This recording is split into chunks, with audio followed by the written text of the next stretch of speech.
ओम साईं राम सभी को। आशा करती हूँ कि आप सब ठीक होंगे, स्वस्थ होंगे। मैं आज अपना एक बहुत ही प्यारा अनुभव साईं बाबा ने जो मुझे दिया उसका बताने आई हूँ कि मुझे क्या एक्सपीरियंस हुआ है साईं सच्चरित्र पढ़ते टाइम।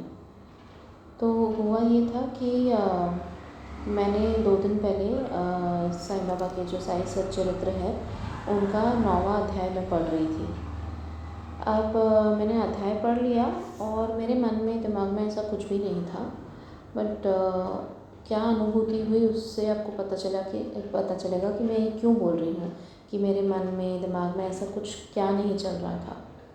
तो फिर क्या हुआ कि मैंने बाबा की साईं सच्चरित्र की जो ग्रंथ है उसको बंद किया और उसके बाद मैं 11 वचन पढ़ती हूँ बाबा के। तो 11 वचन जो है वो मैं मोबाइल से पढ़ती हूँ। तो बाबा का ग्रंथ बंद करके मैंने एक हाथ अपना राइट हैंड ग्रंथ के ऊपर रख दिया और दूसरे हाथ में मेरा मोबाइल था और मैं मोबाइल में 11 वचन पढ़ती जा रही थी। तो पहले 3 वचन पढ़ लिए। उसके बाद जब मैं इस वचन पे आई कि मुझे सदा जीवित ही जानो, अनुभव करो सत्य पहचानो, तो एकदम से मैं वहाँ रुक गई और मैंने जो बाबा के साईं सच्चरित्र पे हाथ रखा हुआ था, तो मैंने वहीं हाथ जैसे था आंखें बंद करके मैंने बाबा को बोला, बाबा कि आपका वचन है कि मुझे सदा जीवित ही जानो, अनुभव करो सत्य पहचानो, तो आप मुझे बताइए कि आप इस ग्रंथ में हैं और मुझे सुन रहे हैं, आप प्लीज़ मुझे बताइए। और मैं बस आँख बंद करके बैठी रही 2 मिनट और 2 मिनट के बाद इतना सुंदर अनुभव दिया बाबा ने मुझे। उनकी साईं सच्चरित्र से धक धक धक धक की आवाज़ मुझे महसूस होने लग गई और मैं एकदम से मुस्कुरा उठी और मैंने बोला, बाबा आप सच में हैं, मुझे सुन रहे हैं और मुझे अनुभव करवा रहे हैं कि आप हैं। और वैसे ही मैंने हाथ और कुछ सेकंड वैसे वहीं रहने दिया और एंड आई कुड फील कि बाबा का धक धक धक दिल धड़क रहा है, उस ग्रंथ से आवाज़ आ रही थी मुझे, आई कुड फील दैट। फिर मैंने अपना हाथ हटाया पीछे और फिर वापस मैंने बाबा को बोला, बाबा सच में क्या ये सच है जो मैं अनुभव कर रही हूँ? और मैंने दोबारा अपना हाथ रखा। मैंने बोला अगर ये सच है तो मुझे दोबारा प्लीज़ अनुभव कराइए। और फिर मैंने अपना हाथ रखा और फिर 1 मिनट के बाद फिर वही धक धक धक धक मुझे सुनाई दे रहा था। तो मैं बहुत खुश हो गई, बहुत ज़्यादा। फिर मैंने अपने 11 वचन पूरे कंप्लीट किए, पढ़े और मैंने बाबा को शत प्रणाम किया, उनको बहुत थैंक यू बोला मुझे इतना सुंदर अनुभव देने के लिए। और फिर मैं बाहर आके अपने हस्बैंड को मैंने बताया कि ऐसा ऐसा मैंने अनुभव किया है। तो मेरे हस्बैंड भी बहुत खुश हुए कि अरे वाह ये तो बहुत ही अच्छी और सुंदर मतलब अनुभूति है। मैंने बोला हाँ वो तो है। और फिर न जाने क्या हुआ कि मैं दोबारा गई साईं सच्चरित्र के पास और मैंने बाबा को बोला कि बाबा आपके साईं सच्चरित्र में तो हर प्रश्न का उत्तर होता है, तो आप प्लीज़ मुझे अब ये बताइए कि सच में जो अनुभूति आपने दी वो सच में थी, कहीं मेरा कुछ वहम तो नहीं था। तो फिर मैंने आँख बंद करके ऐसे जैसे हम खोलते हैं कि कोई भी पेज खुले जहाँ पे बाबा मुझे मेरा आंसर दें। तो फिर उसमें क्या हुआ कि मुझे चैप्टर 20वां चैप्टर खुला जहाँ पे स्टार्टिंग में ये लाइंस लिखी हुई थी कि श्री साईं बाबा का ध्यान व स्मरण करें और फिर शिरडी चलकर ध्यानपूर्वक मध्याह्न की आरती के पश्चात का कार्यक्रम देखें। ये जो हिमाड़पंत जी हैं जिन्होंने लिखी है ग्रंथ, वो ऐसे वर्णन कर रहे थे उसकी प्रस्तावना में, जो चैप्टर का स्टार्टिंग है अध्याय का, कि जब आरती समाप्त हो गई तब श्री साईं बाबा ने मस्जिद से बाहर आकर एक किनारे खड़े होकर बड़ी करुणा तथा प्रेमपूर्वक भक्तों को ऊदी वितरण की। भक्तगण भी उनके समक्ष खड़े होकर उनकी ओर निहार कर चरण छूते और ऊदी वृष्टि का आनंद लेते थे। बाबा दोनों हाथों से भक्तों को ऊदी देते और अपने हाथ से उनके मस्तक पर ऊदी का टीका लगाते थे। बाबा के हृदय में भक्तों के प्रति असीम प्रेम था। वे भक्तों को प्रेम से संबोधित करते, ओ भाव अब जाओ भोजन करो। इसी प्रकार वे प्रत्येक भक्त से संभाषण करते और उन्हें घर लौटाया करते थे। आह, क्या दिन थे वे, जो अस्त हुए तो ऐसे हुए कि फिर इस जीवन में कभी न मिले। यदि तुम कल्पना करो तो अभी भी उस आनंद का अनुभव कर सकते हो।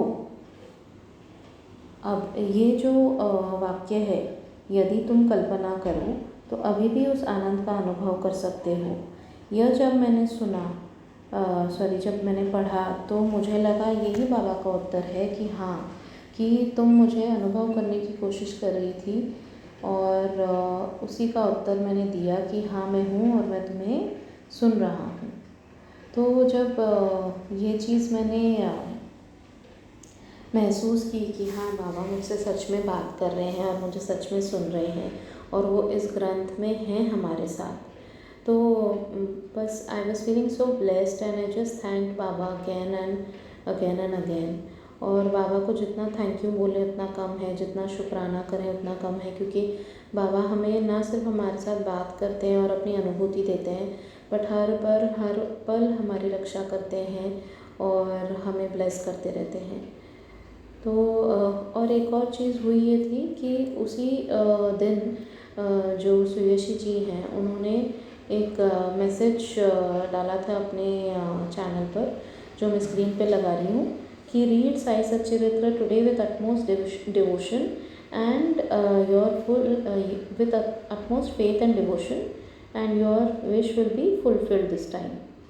तो जब मैंने ये कनेक्ट किया, ये जो मेरी अनुभूति हुई और आज साई सच्चरित्र पढ़ने के साथ ही हुई, क्योंकि इसके पहले कभी भी मैंने ऐसी अनुभूति नहीं की साई सच्चरित्र पढ़ते टाइम।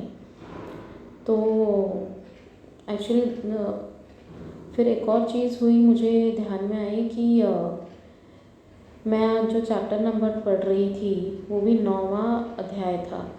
तो बाबा ने मुझे 9 नंबर से इतना कनेक्टेड रखा है हमेशा कि I really feel blessed that Baba is listening to me and is blessing me in whichever way I feel like. कि बाबा को जब मैं बोलती हूँ कि बाबा आपकी ज़रूरत है, प्लीज़ इस समस्या का हल मुझे दीजिए, तो किसी भी प्रकार से बाबा उस समस्या का हल दे देते हैं। एंड ये ना सिर्फ मेरे साथ बल्कि आई एम श्योर आप लोगों में से बहुत सब भक्तों के साथ ऐसे होता होगा कि बाबा हमेशा हमें सुनते हैं और हमारे सवालों का जवाब देते हैं। तो जब ये 9 नंबर से मुझे ध्यान में आया कि ये 9वां अध्याय पढ़ा है आज मैंने, और बाबा ने मुझे इतनी सुंदर अनुभूति दी है, तो बस मैं तो वही सोच रही थी कि बाबा मुझे 9 नंबर से कनेक्टेड रख रहे हैं हमेशा। तो एक हमारी भी रिस्पॉन्सिबिलिटी बन जाती है कि हम अपना उतना विश्वास बाबा पे हमेशा बनाए रखें, क्योंकि अगर सामने से बाबा इतना विश्वास रखकर हमें आशीर्वाद देते हैं तो हमारी भी रिस्पॉन्सिबिलिटी बनती है कि हम कभी भी अपना विश्वास बाबा के ऊपर से ना टूटने दें, चाहे कुछ भी हो जाए। तो बस यही है संदेश कि बाबा अगर आपको ब्लेस कर रहे हैं तो प्लीज़ बाबा के ऊपर हमेशा विश्वास बनाए रखिए, चाहे कुछ भी हो जाए। आई नो कभी कभी डिफ़िकल्टीज़ बहुत ज़्यादा हो जाती हैं लाइफ में कि हम सोच में पड़ जाते हैं कि बाबा हमें सुन भी रहे हैं कि नहीं, पर बाबा हर पल हमें सुन रहे हैं। और अगर हम कुछ कष्ट फेस कर रहे हैं तो एक तरह से हमारे जो प्रारब्ध हैं वो हम भुगत के वो उन्हें ख़त्म करते जा रहे हैं, वो कटते जा रहे हैं, और हमारे जो सुखमय दिन हैं उनके हम नज़दीक जा रहे हैं। तो आप ये बात हमेशा समझ लीजिए कि जितना हम दुख भोग लेंगे तो उतना वो हमारे लिए ही अच्छा होगा, क्योंकि हम अपने सुखों के उतने करीब जाएंगे। तो बस मैं यही कहना चाहूँगी कि आप लोगों को भी अगर कुछ एक्सपीरियंसेस हों तो प्लीज़ हमारे साथ शेयर कीजिए। मैं अपना व्हाट्सएप का जो ग्रुप का लिंक है उसमें डिस्क्रिप्शन बॉक्स में डालती हूँ हमेशा, हर एक्सपीरियंस और हर संदेश के नीचे डिस्क्रिप्शन में आप जाके देखेंगे तो व्हाट्सएप का ग्रुप का लिंक होगा, तो आप उस पर से वो ग्रुप में ज्वाइन करके मेरा पर्सनल नंबर उसमें, I am one of the admins there, आपको उसमें से मिल जाएगा। तो आप प्लीज़ कनेक्ट कीजिए हमारे साथ और हम फिर बाबा की लीलाओं का गुणगान यूँ ही करते रहेंगे, ताकि जितने लोगों तक बाबा का नाम पहुँचे, उनकी लीलाएं पहुँचे, उनका बाबा के प्रति जो विश्वास है और जो भक्ति है वो बढ़ जाए और साईं का नाम लेकर सब सुखी हो जाएं। तो यही इसी बात से मैं अपना एक्सपीरियंस अभी ख़त्म कर रही हूँ और आशा करती हूँ कि आप लोग हमारे साथ जुड़ेंगे। Thank you so much. Om Sai Ram. खुश रहिए।